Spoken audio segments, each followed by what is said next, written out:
اللہ کے فرشتے تھے. اسی ام ایمن کا یہ واقعہ ہے کہ ایک دن دوپہر کے وقت میں در زہرا پہ آئی. میں نے دروازے کی طرف سے جب اندر جھانکا تو کیا دیکھتی ہوں کہ سیدہ کائنات سو رہی ہے، لیکن زہرا کی چکی ہے وہ چل رہی ہے. میں نے دیکھا کوئی چلانے والا ہوگا، نظر کوئی نہیں آیا. دیکھا قریبی حسین کا جھولا جھل رہا ہے. میں نے دیکھا شاید کوئی جھلانے والا موجود ہوگا، لیکن کوئی مجھے نظر نہ آیا. زہرا کو تصویر سے اتنا پیار تھا کہ بی بی کے ہاتھ کے قریب ایک ہاتھ تصویر پڑھ رہا ہے. میں نے دیکھا مجھے نظر نہیں آیا. میں یہ عجیب و غریب منظر دیکھ کے برداشت نہ کر سکی. میں بڑے تیز قدموں کے ساتھ چلتی ہے رسول اللہ کی خدمت میں حاضر ہوئی. عرض کی یا رسول اللہ میں در زہرا پہ حاضر ہوئی ہوں. میں نے دروازے کی طرفوں سے دیکھا ہے، مجھے عجیب و غریب منظر نظر آیا ہے کہ زہرا سو رہی ہے اور زہرا کے چکی چل رہی ہے، چلانے والا نظر نہیں آ رہا. حسین کا جھولا جھلایا جا رہا ہے، چلانے والا نظر نہیں آ رہا. اور زہرا کی تصویر پڑھی جا رہی ہے، پڑھنے والا نظر نہیں آ رہا. تو رسول اللہ یہ سن کے ایک مرتبہ رو پڑے. کہا کہ میری بیٹی فاطمہ روزے کے ساتھ تھی. کنیز زہرا کے کنیزہ نے زہرا کے لیے یہ سبق ہے کہ فاطمہ روزے کے ساتھ تھی، اور وہ بھی سنت روزہ، اور گھر کے کام کر کر کے تھک گئی تھی. جیسا گھر کے کام کرنا بھی جناب بطول نے سکھا دیا تھا. خواتین اگر اپنے گھروں میں صفائی نظافت اور جھاڑو دیتی ہیں تو فخر کیا کریں کہ بی بی کی سنت پہ عمل کر رہی ہے.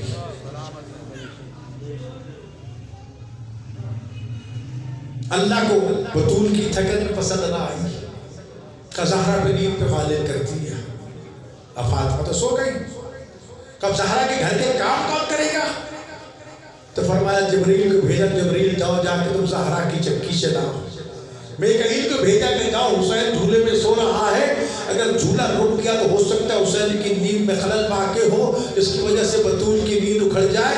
جاؤ جا کے تم حسین کا جھولا جھلاؤ. میکائیل جھولا جھلا رہے ہیں، اور زہرا کو جو ان کے بابا نے تسبیح عطا فرمائی تھی جو آج بھی نماز کے بعد اور ہر روز ہم پڑھتے ہیں، حکم ہے کہ نماز کی کم از کم جو تعظیمات نماز ہے وہ تسبیح زہرا سلام اللہ علیہا ہے. اس تسبیح کو عطا کیا تھا فاطمہ کو، بڑا اس سے پیار تھا. تو فرمایا کہ اسرافیل تم جا کے تسبیح پڑھو. تو جن گرامی میں عرض کیا کرتا ہوں جس بطول کے گھر کے نوکر اللہ کے فرشتے ہوں وہ فاطمہ کتنی عظمت کی مالک ہے. تو فضہ کا جہاں تک مقام و رتبہ ہے، یہ وہ کنیز ہے کہ جس طرح زہرا، کیونکہ جناب بطول اپنے بابا کی مسند پہ بیٹھ کے خواتین کو قرآن و احکام اسلام کی تربیت اور تعلیم دیا کرتی تھی. کیونکہ رسول خدا صلی اللہ علیہ وسلم اکثر سفر میں رہتے تھے. مردوں کو تو پہنچنا ان کی خدمت پہ حاضر ہونا بڑا آسان تھا، لیکن خواتین کے لیے بہت مشکل وقت ہوتا تھا.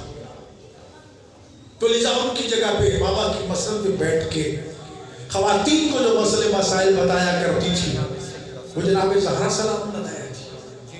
یہ واقعہ بھی نقل ہوا کہ ایک ضعیفہ خاتون جو چل نہیں سکتی تھی اور بی بی کی مجلس میں نہیں جا سکتی تھی، تو وہ اپنی جوان بیٹی کو ہر روز کہتی کہ آج جناب زہرا سے یہ مسئلہ پوچھنا.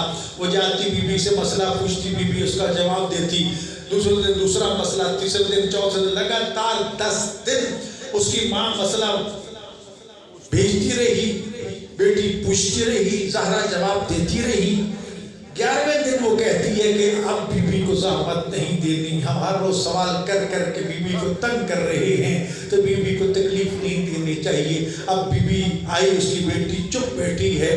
تو جب سوال نہیں کیا تو بی بی نے خود پوچھا کہ بیٹے کیا آپ کی ماں کا آج کوئی سوال نہیں تھا؟ کہا سوال تو تھا، لیکن میری ماں نے یہ کہا کہ ہم نے بار بار سوال کر کر کے بی بی کو بہت اذیت پہنچائی ہے. تو اس وقت بی بی نے اس کا جواب کیا دیا تھا. اس میں ہم سب کے لیے پیغام ہے کہ میرے بابا نے یہ فرمایا تھا اگر تمہاری تبلیغ سے، تمہارے بتانے سے، کسی کو سمجھانے سے، کسی کو کوئی چیز یاد کرانے سے ایک انسان ہدایت پا جائے نا، تو فرماتے ہیں تحت الثری سے لے کر عرش اولا تک اس سارے خلا کو دنیا کے مال سے پر کر کے اس کے قدموں میں پھینک دیا جائے، تب بھی اسے ایک ہدایت یافتہ انسان کا جو صلہ اس تبلیغ کی وجہ سے اللہ عطا کرے گا، وہ پوری عرش سے لے کر فرش تک اور فرشتات و سرا سے عرش تک خلا کا مال دنیا جو ہے اس کا بدلہ واقع نہیں ہو سکتا۔ جب اتنا زیادہ اجر ہے تو بھلا میں فاطمہ مسائل کا جواب دیتے ہوئے تھکن محسوس کروں؟ نعرہ تکبیر، اللہ اکبر، نعرہ رسالت، نعرہ حیدری، محمد صلوات۔ اور اسی لیے اپنے بابا سے بار بار چیزیں نقل کیا کرتی تھی عزیزان گرامی۔ یہ مکالمہ مشہور ہے، کئی مرتبہ ذکر ہوا، میں نے سوچا دوستوں نے بھی کہا کہ ایک مرتبہ عرض کروں کہ اسی گھر کی کنیز زہرا کی کنیز جناب فضہ چاندی کو کہتے ہیں عربی زبان میں، علم کیمیا جانتی تھی، اس گھر کی بھی عجیب عظمت تھی، کبھی تو جنت سے کھانے آتے تھے اور کئی دن فاقے رہتے تھے جی، کبھی کوئی سائل خالی نہیں لوٹا تھا۔ جب چند دن فاقے نظر آئے نا تو ایک دن امیر المومنین کی خدمت میں عرض کرتی، یا امیر المومنین کئی دنوں سے گھر میں کچھ نہیں پکا، اگر آپ اجازت دے تو میں علم کیمیا جانتی ہوں، میں سونا چاندی بنا سکتی ہوں، مجھے اجازت دے تو میں بنا لوں۔ تو علی مسکرا کے کہتے ہیں، فضہ کیا تم یہ سمجھتی ہو کہ کیا ہم مجبور ہیں؟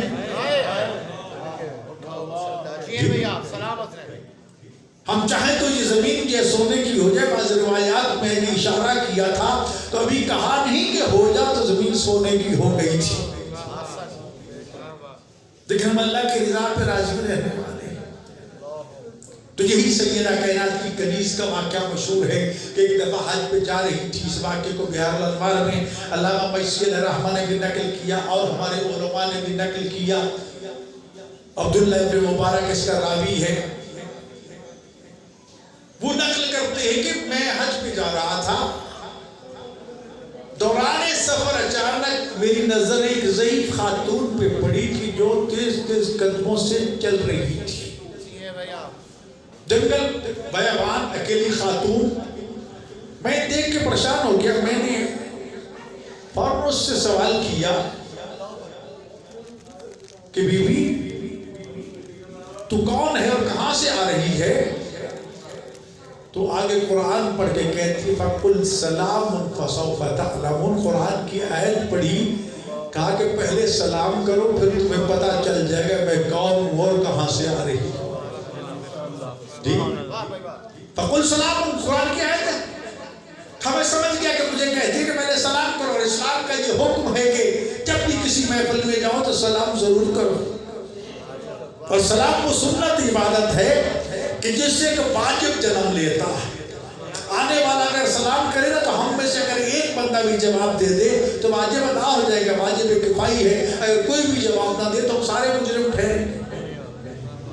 اتنی تاکید ہے کہ میں نماز پڑھ رہا ہوں اور نماز میں اگر کوئی آ کے مجھے کہہ دے السلام علیکم ورحمۃ اللہ تو مجھے وعلیکم السلام کا حکم نہیں ہے، بلکہ وہی کلمات دہرائے جائیں گے، السلام علیکم ورحمۃ اللہ وبرکاتہ، سلام کا جواب اس طرح دے کے آگے پھر نماز شروع کر دو۔ اتنی تاکید ہے جی۔ تو اس لیے میں عرض کیا کرتا ہوں کہ یہ جو ہم نماز کے بعد سلام پیش کرتے ہیں، زیارت سے ہم کہتی ہے کہ ہم امام رضا علیہ السلام کی زیارت پڑھ رہے ہیں، امام حسین علیہ السلام کی زیارت پڑھ رہے ہیں، رسول اللہ کی زیارت کر رہے ہیں، یہ ضرور کیا کرو، کیونکہ یہ حقیقت میں جو سلام ہے نا، السلام علیکم یا رسول اللہ، السلام علیکم یا ابا عبداللہ الحسین، السلام علیکم یا غریب الغرابہ۔ اور یاد رکھیے کہ ہم سلام پیش کرتے ہیں، جب اہل قبور کو سلام کرنے کا حکم ہے، قبرستان میں جاؤ اور جا کر سلام کرو، تو فرمایا جب سلام کرتی ہو تو فرشتے پڑے، وہ روحیں آپس میں فخر کرتی ہیں، شخص کتنا کریم تھا جس نے ہماری سلامتی کی دعا بھی کی اور ہمارے لیے فاتحہ کا ہدیہ بھی پیش کر کے گئے جی۔ تو آگے سے جواب ملتا ہے۔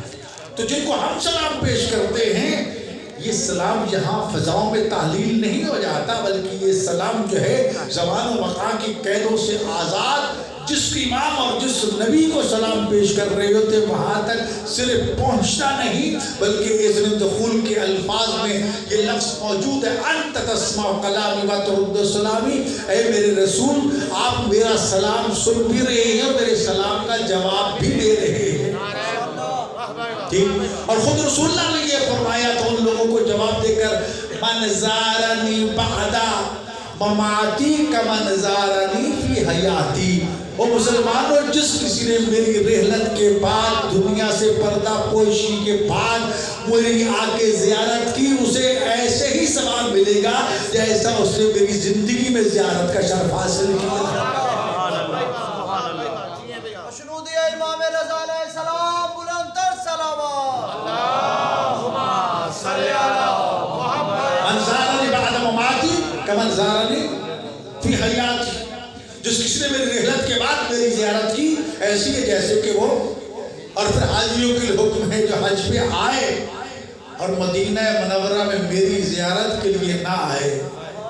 حج و عمرہ کرنے والوں رسول اللہ کے اس فرمان کو یاد رکھنا، فرماتے فقط جفا علیہ، مکہ آئے اور مدینہ حاضر نہ ہو، میری زیارت کے لیے نہ آئے تو مجھ پر اس نے جفا کی ہے۔ جہاں ایک بات میں جھوٹ بچے کرنا چاہتا ہوں، کبھی بڑی باریکی سے زہریلا ٹیکا لگایا جاتا ہے۔ ڈاکٹروں کی مجلس ہے، ڈاکٹر بیٹھے ہیں جی، کہتے کچھ ہیں اور ٹیکے لگا دیتے ہیں جی، اسی طرح ٹھیک ہے جی۔ نیت یہ ہونی چاہیے کہ ہم مسجد نبوی کی زیارت کے لیے آئے ہیں، یہ نیت نہیں ہونا چاہیے ہم رسول اللہ کی قبر کی زیارت کے لیے آ رہے ہیں۔ وعقل کے اندر جس مسجد نبوی کو یہ مقام اور رتبہ ملا ہے وہ تو رسول اللہ کی وجہ سے ملا ہے۔ ارے تم اس کی نسبت والی چیز کی عظمت کے قائل ہو، جو اصل ہے اس کو سلام کرتے ہوئے تمہیں موت آتی۔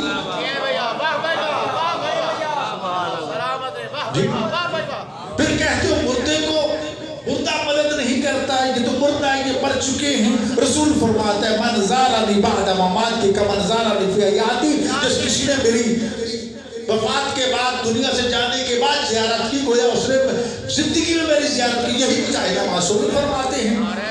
اسی لیے حکم ہے کہ جب بھی کسی معصوم کے دروازے پر جاؤ تو قرآن کا یہ حکم ہے لا تدخلوا بیوت النبی الا باذن اہلہ، کہ نبی کے گھر میں نبی کی اجازت کے بغیر، ان کے گھر والوں کی اجازت کے بغیر داخل نہ ہونا جی۔ اسی لیے شاید تشریف فرما ہے جس معصوم کے دروازے پہ جاتے ہو رک جاتے ہو، ادخلوا یا رسول اللہ جی، پہلے رسول اللہ سے اجازت مانگتے ہو، ادخلوا یا نبی اللہ، اللہ کے نبی کیا میں داخل ہو جاؤں جی۔ پھر اس امام کا نام لیتا، ادخلوا یا علی ابن موسیٰ الرضا، ادخلوا یا عبداللہ الحسین، کہ مولا حسین میں داخل ہو جاؤں جی۔ پھر صرف اتنی سے نہیں، ادخلوا یا الملائکۃ الموکلین، وہ فرشتوں جن کو یہاں مقرر کیا گیا ہے کہ اس گھر کا تم نے طواف کرتے رہنا ہے، پہرا دینا کا فرشتوں اجازت ہے کہ میں اس گھر میں داخل ہو جاؤں۔ ادھر اجازت مانگے بغیر داخلے کی اجازت نہیں ملتی، کیوں قرآن کا حکم ہے لا تدخلوا، خبردار انبیاء کے گھر میں اجازت کے بغیر داخل نہ ہونا۔ اب ہم نے اجازت تو مانگی، کیا اجازت ملی یا نہ ملی جی؟ تو امام معصوم نے فرمایا کہ جب اجازت طلب کرو اور تمہاری آنکھوں میں آنسو آ جائے تو سمجھ لینا ہم نے آپ کو اذن دخول عطا کر دیا جی۔ تو یہ اذن دخول یہاں سے بھی مانگا جا سکتا ہے، اور میں سمجھتا ہوں اذن کے بغیر تو کچھ بھی نہیں۔ تو لہذا سلام ضرور کیا کرو، کیوں؟ ایک تو یہ کہ یہ سلام کرنا سنت ہے اور سلام کا جواب دینا واجب ہے، تو جو ہے نا، یعنی سلام ایک سنت بات جس سے کہ واجب جنم لیتا ہے۔ سلام کرنا سنت ہے، سلام کا جواب دینا واجب ہے جی، اور معصوم واجب کا تارک نہیں ہوتا۔ وہ کتنا خوش نصیب ہوگا کہ جس کو مدینہ سے سلام کا جواب مل رہا ہے، جس کے سلام کا جواب کربلا سے آ رہا ہو، جس کے سلام کا جواب خراسان سے آ رہا ہو، جس کے سلام کا جواب جناب بطول دے رہی ہوں، وہ کتنی عظمت کا مالک ہے۔ اس لیے میں عرض کرتا ہوں اصحاب کا رتبہ اپنی جگہ پر، لیکن جتنا مقام و رتبہ حضرت عبداللہ ابن جابر ابن عبداللہ انصاری کا ہے، شاید ہی کسی صحابی کا ہو کہ جس کو بیک وقت 7 معصومین کی خدمت میں حاضری کا شرف حاصل ہوا تھا۔ رسول اللہ کے صحابی جابر، امیر المومنین کے صحابی جابر، سیدہ کائنات سلام اللہ علیہ حدیث قصہ ہر روز پڑھتے ہو. ان جابر بن عبداللہ انصاری شروع یہی سے ہوتا ہے کہ یہ حدیث قصہ جابر جو ہے وہ بیان کر رہی جناب زہرا سے، جنہیں مخدومہ کائنات معصومہ کائنات جناب سیدہ طیبہ طاہرہ زہرا سلام اللہ علیہ سے ہم کلام ہونے کا شرف حاصل ہوا ہو. وہ فاطمہ کی زیارت کا شرف حاصل کرنے والا، ان کی خدمت میں حاضری دینے والا. اب جابر بن عبداللہ انصاری کتنی عظمت کا مالک ہو. پھر یہی نہیں، رسول اللہ کی خدمت میں حاضر ہے، رسول اللہ سے پوچھ رہا ہے کہ یا رسول اللہ یہ بتائیے کہ آپ کے بعد آپ کے جانشین کون کون سے ہیں؟ تو فرمایا علی ہے، علی کے بعد حسن ہے، حسن کے بعد حسین ہے، حسین کے بعد زین العابدین ہے، زین العابدین کے بعد امام محمد باقر ہے. یہاں رک جاتے ہیں، فرماتے ہیں اے جابر تمہیں باقر کی خدمت میں حاضری کا شرف حاصل ہوگا، اور جب باقر کی خدمت میں پہنچو تو مجھ محمد مصطفیٰ کے سلام پہنچا. سبحان اللہ. محمد آل محمد صلوات. تو خود سوچو جو پہلے محمد کے سلاموں کا امین بن کے 5ویں امام تک سلام کی امانت پہنچا رہا ہے، اور پھر مظلوم کربلا کی قبر اطہر کا سب سے پہلا زائر.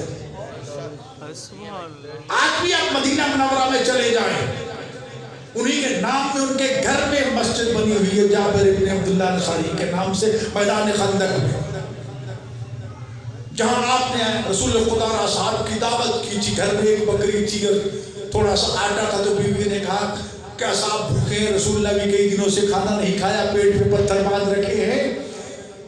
تو جا کے رسول اللہ سے کہیے آپ کا اور چند آپ کے خواص اصحاب کی دعوت ہے. جا کے دعوت دے کے آگے جابر بکری ذبح کی، پکایا، کھانا سالن پک گیا، روٹیاں پک گئی، کھاؤ، جا کے بلا کے لے آؤ. جابر نے بڑی رازداری سے رسول اللہ سے کہا یا رسول اللہ آئیے تشریف لائیے، کھانا تیار ہے، اپنے چند صاحب کو بھی ساتھ لے لو. لیکن رسول اللہ نے تو اعلان عام کر دیا، وہ اصحاب محمد چلو آج آپ سب کا کھانا ہے جابر کے گھر میں. یہ سن کے جابر پریشان ہو گیا کہ یہ بکری چھوٹی سی، یہ تو پورا پورا اونٹ کھانے والے جی، چند روٹیاں کیا کریں گے؟ جا کے بیوی سے کہتے کر لے دعوت. کیا ہوا؟ کہا کہ پورا لشکر آ رہا ہے. کیا؟ جابر کی زوجہ کی ایمان و ایقان کی منزلت تھی، بڑے اطمینان سے کہتی ہے کہ اصحاب کو دعوت آپ نے دی ہے یا رسول اللہ نے دی ہے؟ کہ دعوت تو رسول اللہ نے دی ہے. کہا پھر تجھے پریشان ہونے کی ضرورت ہے، رسول اللہ جانے اور کھانا جانے.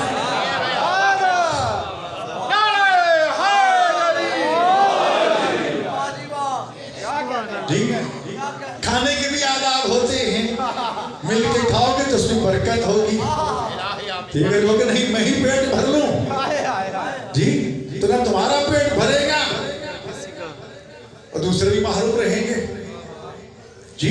خدا نے وہ برکت ڈالی، وہ آداب بتائے. رسول اللہ نے کہا کہ جابر کا گھر چھوٹا ہے، میرے ساتھ 10 کی ٹولیاں بنا کے آتے جاؤ، کھانا کھاتے جاؤ. علی سے فرمایا، اس پہ دعا مبارک ڈالا، علی تم ڈالتے جاؤ، ڈھکنا اوپر ہی رہنا چاہیے اور یہ کھاتے جائے کھانا. اور ساتھ یہ کہہ دیا ہاں ایک بات کا خیال رکھنا، مجھے پتا ہے تمہیں بہت بھوک لگی ہے، بکری کی ہڈیاں نہ کھانا، ہڈیاں چھوڑ دینا. سارا لشکر جی بھر کے پیٹ بھر کے کھانا کھا چکا. جب سب سیر ہو گئے تو آپ نے ہڈیوں کو اکٹھا کیا اور اجازت نبوت سے بکری کو زندہ کر کے جابر سے کہا یہ لو جابر اپنی بکری سنبھال لو.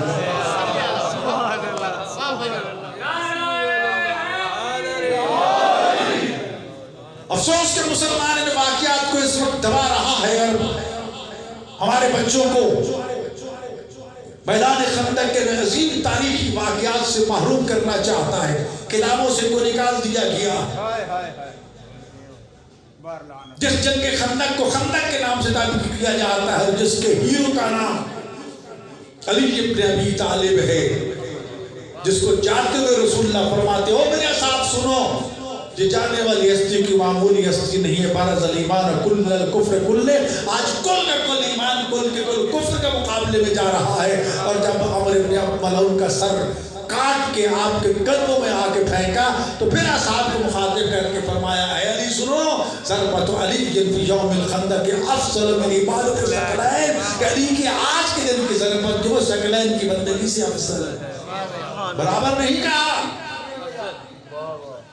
لیکن آج اس کو چھپانے کی کوشش کی جا رہی ہم پر واجب ہے یہ میرا پیغام سن لیں جہاں جہاں تک آواز پہنچ رہی ہے دشمن چھپانا چاہتا ہے ہمیں گھر گھر جا کے در در جا کے خاص طور پر جس محلے میں آپ رہتے ہیں اب تو شاید کم ہو گیا ہوگا شام کو تھوڑا میں بیٹھے ہوتے جی یہاں لوگ چیزیں لینے کے لیے آتے بھائی جی ذرا بات سننا جی یہ خندق کا پتہ ہے نا آپ کو جی رسول اللہ نے علی کو فرمایا تھا تو کل ایمان ہے جا جا کے اپنا سودا لو جی ادھر آؤ بھائی جی کہ آپ نے یہ جانا ہے رسول اللہ نے فرمایا تھا علی تیری ایک ضرب جو ہے وہ ثقلین کی بندگی سے افضل ہے اور جو ہے نا جاؤ آپ اپنے آگے کام کرو ادھر آؤ میرے بھائی ذرا بات سنو ذوالفقار جانتے ہو کسے کہتے ہیں بندے بندے کا نام ہے کہا یہ اس تلوار کا نام ہے تو اللہ تعالیٰ نے میدان احد میں رسول اللہ پر نازل فرمائی تھی اور رسول اللہ نے علی کو عطا کی تھی جس کی وجہ سے یہ فرشتوں نے کہا تھا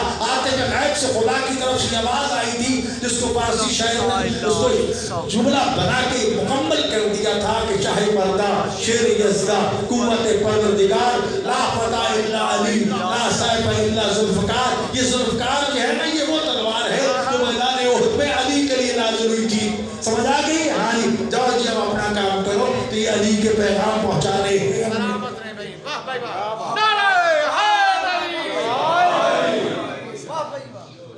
ایک ایک بات ہی پہنچاتے رہو نا جی بے شک بے شک کوئی بیٹھی ہو ویسی باتیں تو کرتے ہی ہیں نا فضول کی سب نہیں چلو سید مجالسکم میں ذکر علی کے اگر کوئی کہے کہ تم یہ کیا بات ہے تم نے مسجد باتیں شروع کر دی فرقہ واریت کی کہنا بھئی رسول اللہ کا فرمان ہے اپنے مجالس کو میرے بھائی علی کی مجلس سے زینت تو بجائے اس کے ہم غیبت کریں چغل خوری کریں گالی روش کریں جو چند لمحے کا سفر ہے تو ذکر علی سے ہی گزر جائے گا کیا بات زندہ باد آج ذمہ داری ہم پر اسی طرح یاد رکھو اس مظلومہ کائنات جناب زہرا سلام اللہ کا مقام اور رتبہ یہ بی بی کا حکم ہے ہم سب کو آرڈر ہے اور میں نے کہا کہ مفترض الطاعات امام باقر علیہ السلام نے فرمایا کہ مخدومہ کائنات کو خلق کرنے کے بعد اللہ نے کائنات کی تمام مخلوقات پر آپ کی اطاعت واجب قرار دی تھی انبیاء پر بھی اوصیاء تمام جتنے اوصیاء گزرے ان پر بھی الانس جتنے انسان ہیں جتنے جن ہیں الطیور جتنے پرندے خالق نے خلق فرمائے ہیں الوحوش جتنے درندے خلق فرمائے ہیں گنتے گئے تو جو ہے نا یہ سب کچھ اس لیے کہہ دیا تھا تاکہ کسی کو مغالطہ نہ رہے یہ مقام زہرا بھی بتانا ہے ہم نے کیونکہ اس پہ پردہ ڈالا جا رہا ہے اور جس طرح ہمارے بزرگ استاد کے بقول جن کی کل خبر تھی کہ 102 سال کے ہو گئے اللہ تعالیٰ ان کو طول عمر عطا فرمائے ان کا حکم ہے کہ اپنی اولادوں کو جناب زہرا کے دشمنوں سے آگاہ کر کے جائے محسن کے کاتموں سے آگاہ کر کے جائے جی فیضان گرامی بات شروع کی تھی میں نے اگر اجازت دیں تو اس کو مکمل کر لوں جناب سیدہ کے در پہ نوکری کرنے والی کنیز زہرا فضہ سفر حج میں جا رہی ہے تو وہ شخص پوچھتا ہے کہ تو کون فقل سلام فصفت احلام قرآن پڑھ کے کہتی ہے پہلے سلام کرو پھر جواب دے گا حدیث قصہ میں بھی یہی چیز شروع ہوتی ہے کہ رسول اللہ سلام کرتے ہیں فاطمہ جواب دیتی ہے حسن سلام کرتے ہیں حسین سلام کرتے ہیں علی سلام کرتے ہیں فاطمہ جواب دیتی پھر آگے بات پڑھتی ہے گویا کہ پیغام زہرا یہ ہے کہ جب بھی کسی محفل میں جاؤ تو سب سے پہلے السلام علیکم ورحمۃ اللہ وبرکاتہ کہو اقوام متحدہ کے پلیٹ فارم پہ کھڑے ہو کے میں نے یہی کلمہ کہا تھا جس میں 110 ممالک کے سربراہ تھے السلام علیکم ورحمۃ اللہ وبرکاتہ سن لو اس کا مطلب یہ ہے کہ تمہیں مجھ سے کوئی ڈر خوف نہیں ہونا چاہیے ہم امن پسند قوم ہیں اور مسلمان کہتے ہی اسے ہے رسول اللہ نے تعریف فرمائی تھی جس کی زبان اور ہاتھ کے شر سے دوسرا مسلمان محفوظ رہے. کیا کہنا ہے؟ بے شک. تو کہتا ہے میں نے سلام کیا اور پھر میں نے اس سے پوچھا کیا تم راستہ بھول گئی ہو؟ میں نے دوسرا سوال کیا کہ اے بی بی کیا راستہ بھول گئی ہو؟ تو پھر قرآن کی آیت پڑھ کے جواب دیتی ہو سنو میں یہد اللہ فلا مضل لہ. میرا تو تعلق اس خان والا سے ہے تو پوری دنیا کی ہدایت کے لیے آئے تھے اور اسے اللہ ہدایت دے دے نا وہ کبھی راستہ گم نہیں کرتا. اس لیے تو ہم کہتے ہیں الصراط المستقیم صراط الذین انعمت علیہم من اللہ. اس راستے پر رہنمائی فرماتا رہے جو محمد و آل محمد کا راستہ ہے جن پر تیرا انعام و اکرام نازل ہوا. شیطان چاہے گا ہم اس راستے سے منحرف کریں پروردگار ہمیں ثابت قدم رکھنا. راہ نجات یہی ہے. جی کہتی ہے کہ نہیں میں گم نہیں ہوئی. قرآن کی آیت پڑھ کے جواب دیا میں یہد اللہ فلا مضل لہ کہ جس کو اللہ ہدایت کر دے نا وہ راستہ گم نہیں کرتا. وہ کہتا ہے کہ میں یہ سن لی کہ یہ بی بی ہر سوال کا جواب قرآن کی آیت سے دے رہی ہے تو میں پریشان ہو گیا پتہ نہیں یہ کون مخلوق ہے کون نہیں ہے. تو میں نے پوچھا بی بی کیا تو انسان ہے یا جن ہے؟ یہ جو قرآن کی آیتیں پڑھ کے جواب دیتی ہے تو کیا پڑھتی ہے تو فرماتی ہے کہ یا بنی آدم خذوا زینتکم.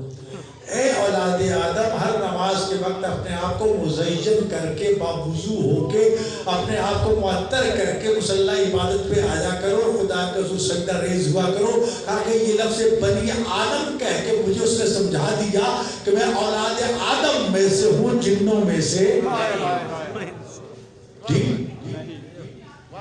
یہ کون قرآن کی آیتیں پڑھ کے جواب دے رہی ہے؟ کنیز زہرا ہے.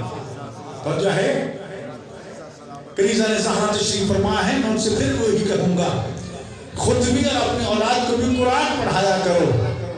سوشل میڈیا کے گانے اور یہ ترانے اور یہ بہانے جو ہیں یہ نہ سکھایا کرو بلکہ اس کی جگہ پر قرآن سکھایا کرو اگر کنیزہ زہرا ہے. بے شک بے شک. پھر کہتے ہیں آئی کہاں سے؟ تو جو ہے میرے ساتھ چل رہے ہیں نا جی آئی کہاں سے ہے؟ جو نا عمرہ میں مقال بعید تو بہت دور سے آ رہی کہیں ادھر کے رہنے والے نہیں ہو سکتا ہے ادھر کے رہنے کا نہیں ادھر کے رہنے والے نہیں ہو بہت دور سے آ رہی ہو مدینہ منورہ سے. جی پھر پوچھا بھائی جا کہاں رہی ہو؟ تو کہتی ہے کہ ہاں قافلے سے پچھڑے ہوئے کتنا عرصہ ہو گیا؟ تو پھر قرآن کی آیت ہم نے آسمان اور زمین کو 6 دن میں خلق فرمایا. جی تو لفظ سبتہ سے میں سمجھ گیا کہ 6 دن ہو گئے قافلے سے پچھڑے ہوئے. توجہ ہے میرے بھائی توجہ ساتھ چل رہی ہے نہیں چل رہے ہیں؟ یہ کون باتیں کر رہی ہے ذرا بولے؟ کنیز زہرا سلام اللہ علیہا جناب فضہ. جی تو کہتی کہاں جا رہی ہے؟ فرمایا للہ للناس حج البیت من استطاع الیہ سبیلا. جو مکہ مکرمہ پہنچنے کی استطاعت مالی اور بدنی رکھتا ہے اس پہ حج واجب ہے. من استطاع الیہ سبیلا للہ للناس حج لفظ حج البیت کہہ کے یہ بتا دیا کہ میں خانہ کعبہ کا حج کرنے کے لیے جا رہی ہوں. ٹھیک قرآن کی ایسے سمجھ گئے. تو پھر سوال کر دیا جب 6 دن ہو گئے تمہیں چلتے ہوئے کہیں بھوک بھی لگی ہے کہ نہیں کھانے کو کچھ ہے کہ نہیں؟ پھر قرآن کی آیت پڑھ کے ہم جس اللہ یا کرو سنو ہم نے ان کو ایسے جسم نہیں بنایا جو کھاتے نہیں ہے. گویا کہ یہ بتا دیا بھوک لگی ہے کھانے کے لیے تو دے دو. کب میں نے کھانے کے لیے دے دیا بی بی نے کھانا کھا لیا. کھانا کھانے کے بعد میں نے کہا کہ اس اونٹ پہ سوار ہو جاؤ جس پہ پال لگا ہوا تھا. تو قرآن کی آیت پڑھ کے لا یکلف اللہ نفسا الا وسعها. اللہ کسی بھی جان کو اتنی تکلیف نہیں دیتا جتنی اس کی طاقت ہوتی ہے استطاعت ہوتی ہے. لہذا اس میں تو پہلے اتنا بوجھ ہے پھر اس پہ نہیں بیٹھو گی. پھر کہتا ہے کہ چلو تم ایسے کرو میرے ساتھ میرے پیچھے بیٹھ جاؤ. اللہ اکبر کیا معرفت تھی بی بی کی. اور یہ ارشاد فرما آتی ہے لوکان فیہما آلہۃ الا اللہ فسرتا، ایک بہت دلیل دے دی کہ زمین و آسمان میں ایک خدا کے علاوہ کوئی دوسرا خدا ہوتا تو دونوں میں فساد ہو جاتا. ایک کہتا میں سورج مغرب سے طلوع کرنا چاہتا ہوں، دوسرا کہتا مشرق سے طلوع کرنا چاہتا ہوں. اب بات تو وہی آ جاتی ہے کہ جس کی طاقت مان لی جائے گی وہی خدا ہوگا. تو گویا کہ بتا دیا کہ میں نامحرم ہوں، میں تیرے ساتھ ایک اونٹ پہ نہیں بیٹھ سکتی. پیغام پہنچا دیا کہ نامحرم عورت اور نامحرم مرد جو ہیں وہ ایک سواری پہ اس طرح بیٹھے کہ ان کا جسم آپس میں ٹچ ہو جائے، وہ جائز نہیں ہے. میں نے اس کو الگ اونٹ پہ بٹھا دیا. جب وہ بیٹھی تو وہ قرآن کی عید جو مسافر کے لیے بتائی گئی ہے، سبحان اللہ سخر لنا ھذا وما كنا له مقرنین کا، وہ اس نے عید پڑھی کہ جس اللہ نے تسبیح اس کے لیے اس نے ہر چیز کو ہمارے لیے مسخر کر دیا ہے. دیکھنے میں اونٹ کتنا جسیم ہے لیکن چھوٹا بچہ پہاڑ پکڑ کے چل رہا ہوتا ہے. اس لیے خدا کہتا ہے انظر الی الابل کیف خلقت، وہ انسان اونٹ کی طرف دیکھو اللہ نے کس طرح اس کو پیدا کیا. کئی دن پیاسا رہ سکتا ہے، کئی دن صحراؤں میں سفر کرتا رہتا ہے، اور خدا نے وہ عقل و شعور عطا کیا ہے کہ جہاں سے ایک مرتبہ گزر جائے کئی سالوں کے بعد بھی اس راستے پہ ڈال دو نا، آنکھیں بند کر کے وہ راستہ نہیں بھولے گا. اس لیے کسی بادشاہ کا واقعہ ہے کہ وزیر نے یہ کہہ دیا کہ اللہ تجھے چیونٹی کی ہمت عطا کر اونٹ کی عقل دے. وہ ناراض ہو گیا کہ تو نے میری توہین کی ہے، میری تعریف کی ہے. کہا میں نے تیری تعریف کیا. کہ یہ کیا تعریف ہوئی بھائی؟ ہمت چیونٹی کی، عقل جو ہے وہ اونٹ کا. کہا اچھا میں تمہیں اس کا سبق سکھاتا ہوں، عملی جواب دیتا ہوں.